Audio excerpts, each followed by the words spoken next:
శ్రీ గురుభ్యో నమః. ఈరోజు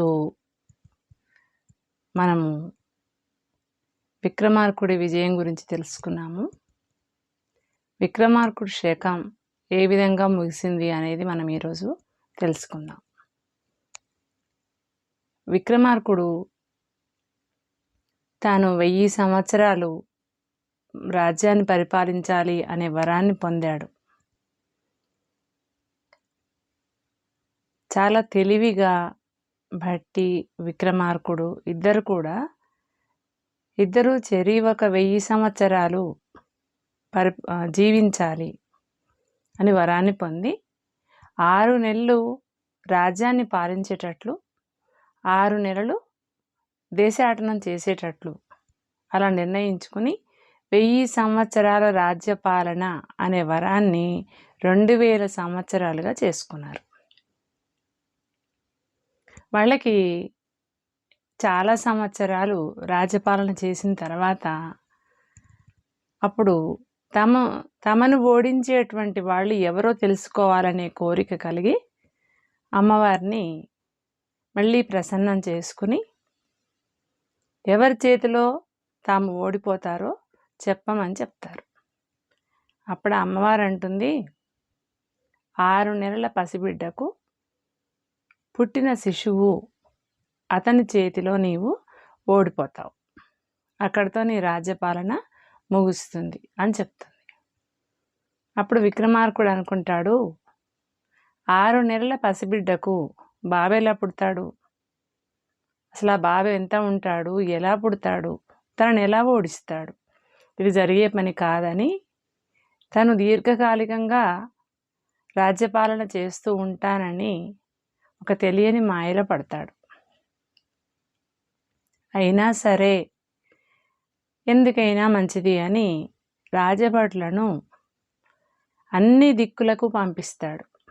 ఎవరైనా ఒక 6 నెలల పసిబిడ్డ పురుడు పోసుకుందా, ఒక బాబుకు జన్మనిచ్చిందా తెలుసుకుని రమ్మని పంపిస్తాడు. ఆ భటులు అన్ని వైపులకు, అన్ని రాజ్యాలకు, అన్ని ఊర్లకు, ఏ గ్రామాన్ని విడవకుండా అన్ని ఊర్లు తిరుగుతారు. ఇక్కడ మనము విక్రమార్కుడిని ఓడించే అతను ఏ విధంగా పుట్టాడో ఇది తెలుసుకుందాం. ఈలోగా ఒక ఊరిలో ఒక కుమ్మరికి ఒక 6 నెలల పసిబిడ్డ ఉంటుంది. అతని భార్య తను బయటికి వెళ్తూ బిడ్డను అతని దగ్గరే వదిలి బిడ్డను చూసుకోమని చెప్పి వెళ్ళిపోతుంది. అక్కడ పడుకోబెట్టి వెళ్తుంది. పడుకోబెట్టిన బిడ్డను చూస్తూ తాను మట్టి తొక్కి కుండలు చేయడం ప్రారంభిస్తుంటాడు. పిల్లేమి ఏడవట్లేదు కదా, అందుకని కాసేపు అప్పుడప్పుడు చూస్తుంటాడు, కానీ అదే పనిగా చూడడు. ఎవరు మాత్రం ఎందుకు చూస్తాం, ఏడిస్తే చూస్తాం. తన పనిలో తాను నిమగ్నం అయ్యాడు. ఈలోగా ఒక సర్పరాజము పడుకున్న ఆ అమ్మాయితో సంభోగం చేసి వెళ్ళిపోతుంది. ఈ విషయం ఆ కుమ్మరికి తెలియదు. బిడ్డ కూడా ఏడవలేదు, దాంతో అతనికి తెలియదు. ఆ తర్వాత తల్లి వస్తుంది, రోజులు గడుస్తాయి. కొద్ది రోజులకి ఆ అమ్మాయి వాంతులు చేసుకోవడం, తాగిన పాలు తాగినట్టే వాంతి చేసుకోవడం జరుగుతుంది. అప్పుడు వీళ్ళు ఎందుకో ఇలా చేసుకుంటుంది అని అనుకుంటారు. మరికొద్ది రోజులకి ఆ అమ్మాయికి పొట్ట పెరగడం ప్రారంభం అవుతుంది. ఇదేమిటి అనుకుని ఊర్లో ఉన్న నాటు వైద్యుని దగ్గరికి వెళ్ళి అడుగుతారు. అతను ఆ అమ్మాయి గర్భవతి అని చెప్తారు. అందరూ ఆశ్చర్యపోతారు, ఇదేమిటి, ఎలా గర్భవతి అయ్యింది అని. ఆ పాపకు ఒక 3 అంగుళాల బాబు పుడతాడు. తల్లి, అమ్మమ్మ, తాత ఇద్దరు కూడా మురిసిపోతారు. ఉయ్యాల్లో ఉన్న పసిబిడ్డ తప్పు ఎలాగూ చేయలేదు, కానీ దైవ నిర్ణయం వల్ల ఎలా పుట్టాడో మొత్తాన్ని పుట్టాడని తమ 6 నెలల బిడ్డతో పాటు ఈ పసిబిడ్డను కూడా ఎత్తుకుంటుంటారు. కానీ విచిత్రంగా ఆ పసిబిడ్డ పుట్టినప్పటి నుంచే నడుస్తుంటాడు. ఆ 3 అంగుళాల బాబు పుట్టినప్పటి నుంచే నడుస్తూ ఉంటాడు, అందరికీ ఆశ్చర్యం కలిగే విధంగా. ఒక నడకే కాదు, ఆ కుమ్మరి కుండలు చేస్తూ ఉంటే వెళ్ళి ఆ మట్టి తీసుకుని బొమ్మలు చేసి గోడకు నిలబెడుతూ ఉంటాడు. దాంతో ఆ కుమ్మరి ఆ మనవడు చేసే బొమ్మలను చూసి మురిసిపోతుంటాడు. 3 అంగుళాల మనవడు బొమ్మలు చేస్తుంటే చేయనివ్వు అని సంతోషంగా కుండలు చేయడం మానేసి ఊరుకుంటాడు. ఆ మట్టితో క్షణాల్లో రకరకాల సైనికుల బొమ్మల్ని చేసి నిలబెట్టి ఆ బాబు తయారు చేస్తాడు. ఇంకా వీళ్ళింట్లో మట్టి అయిపోగానే పక్కన ఉన్న ఇంటికి, ఆ తర్వాత ఇంకో ఇంటికి, అలా ఆ ఊర్లో ఉన్న కుమ్మరి వాళ్ళందరింటికి వెళ్ళి అలా ఉన్న మట్టితో బొమ్మలు చేసి నిలబెట్టి వస్తూ ఉంటాడు. ఆ ఊర్లో ఉన్న కుమ్మరి వాళ్ళందరూ కూడా చాలా ఆనందపడి, సంతోషపడి, మురిసిపోతూ, అతని పనితనానికి ఆశ్చర్యపడుతూ ఇంకా ఇంకా మట్టి తెచ్చి పెడుతూ ఉంటారు.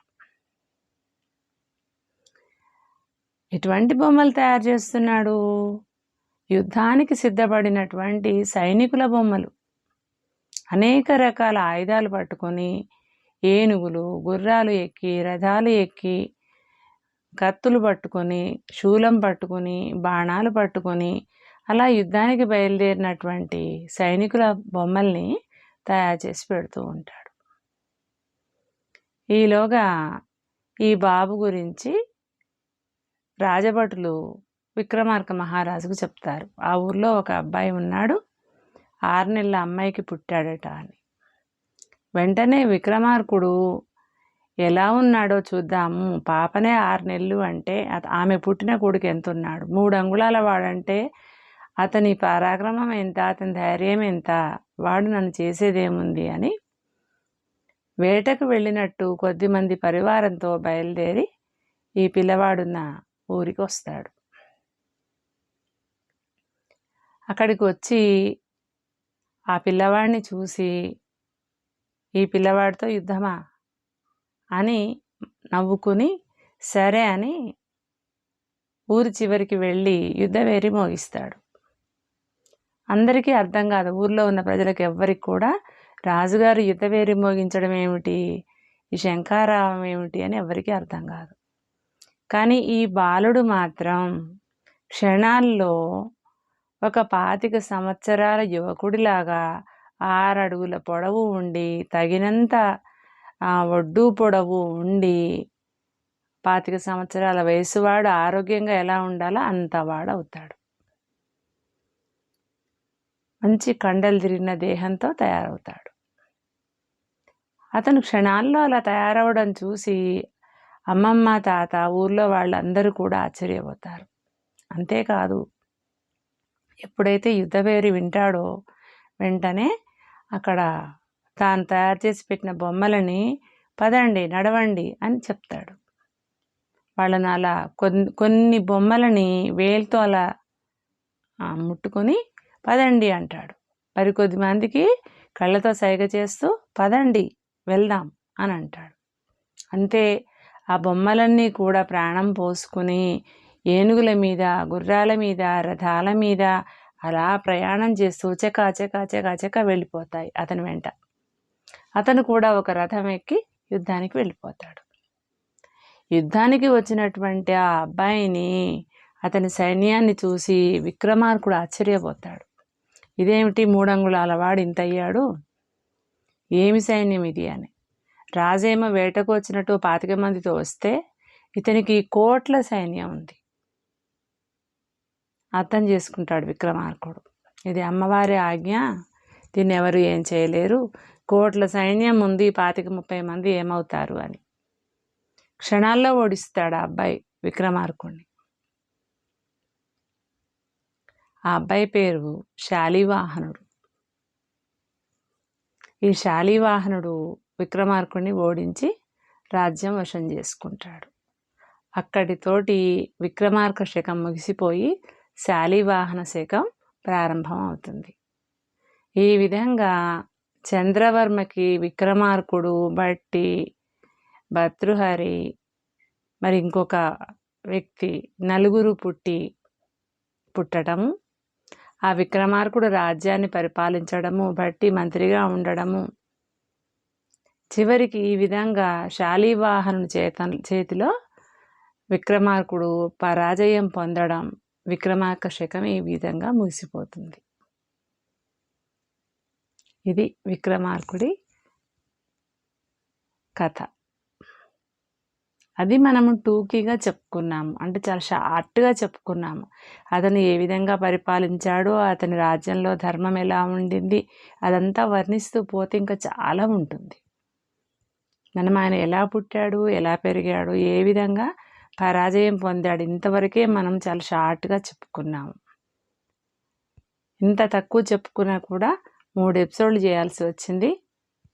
మీరు కష్టపడి చూశారనే నేను అనుకుంటున్నాను. ఎందుకంటే ఇంత బిజీ లైఫ్లో 15 నిమిషాలు నా కోసం కేటాయించి వీడియో చూడడం చాలా థ్యాంక్స్ మీ అందరికీ.